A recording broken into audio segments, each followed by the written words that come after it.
Kelvin Gastelum missed weight by 5 pounds, wins the contest. Daniel Cormier spoke on this, and Daniel wasn't a jerk about it. He was very matter of fact. I can't be mad at him for anything he said here, but he said, listen, Kelvin had an unfair advantage. We, meaning production of which Daniel was part of, almost did not conduct a post-fight interview. Daniel is the one that physically himself got in there and did. He said, we almost didn't do that.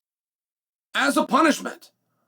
As a punishment to Kelvin, like you have to suffer something. And Daniel's saying he won the fight, but he had an advantage. Now, doesn't have to single this down to Kelvin. There is a pandemic phenomenon, a culture, where you can miss weight. And there isn't a big punishment if you win the fight. We've seen guys miss weight, stars. Miss weight, lose the fight, they're released. It's a double hit. Anthony Johnson, rest his soul, is probably the biggest name that this happened to. He came in to fight Vitor Belfort. He missed the weight, lost the fight, they released him. And this is a big star. Anthony was a big star that people wanted to see. But it's, to Daniel's point, there has to be some kind of a punishment. So let's take a look at that. And I want to be real objective. You guys know my relationship with Kelvin, right? If Kelvin needed a blood transfusion, I'd run to the hospital right now. Did he have an unfair advantage? Yes, he did. Did he break a rule or at least an agreement, right? A code of the sport? Yes, he did. There is so much talk about what should we do with weigh-ins, and I will just tell you, it aggravates me because we don't need to guess. We get all these MMA minds together, and we get commissioners, and we get on phone calls, and we spend a ton of money, and then we get experts, and we get doctors in. We don't have to guess what to do about weigh-ins. It got done in 1998 through the NCAA, which is they made the weigh-ins 1 hour prior to the competition. This wasn't a discouragement to get people to not make weight, or rather to make the weight. It was a discouragement from cutting weight. If you want to take weight cutting out of the sport, we don't have to talk about how to do it. It was done in 1998.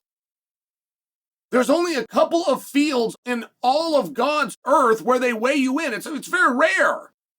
So to turn to one of those fields, being the NCAA wrestling, we don't have to sit around and get doctors to come up with new ideas. Weigh them in 1 hour before the match. They'll make weight, but they're going to make weight because they're not going to cut weight. They're not going to cut weight because they can't. I'm just suggesting that's one thing for you, but then let's also just look at wrestling. What has been done? I don't know what the NCAA's rule on that is. I don't know it without looking it up, but I do know what the OSAA's rule is. That is the Oregon State Athletic Association. And if you are a wrestler, you must register what weight you're going to show up in ahead of time. For tournaments and for dual meets, you must. Why? So that when you get there, you can't just go up. You got to make the weight that you said you were going to make. And if you fail one time, one fail, you never again that season can return to that weight. If you say you're going to show up at 130 and that weigh-in rolls around and you're 131, you can never, for the rest of that season, register at 130 pounds. Did you know that? And the problem instantly is solved. So we can talk about talking and meet about meeting and guess about guessing and bring experts in to trump the experts, or we can just look at other sports federations, and there's only a few because you're talking about weighing in. In America, that's one thing, guys. That's just wrestling. Before you tell me that Sambo and Judo, I understand that, but they're not recognized in our high schools. You can't get scholarships to our colleges. So I'm not going to bring them in. You could even tell me about boxing, but boxing is also not in our education system. That leaves you with one sport, which is wrestling. That's enough. But I bring that to you because your field is so small, and now it's down to one. So let's look at the one did and see if it worked. And it turned out it did. As a matter of fact, it's worked for 27 years. They had 3 weeks to make this change in 1998. I mean, could you imagine the odds that you could get something right when you've only got 3 weeks to figure it out?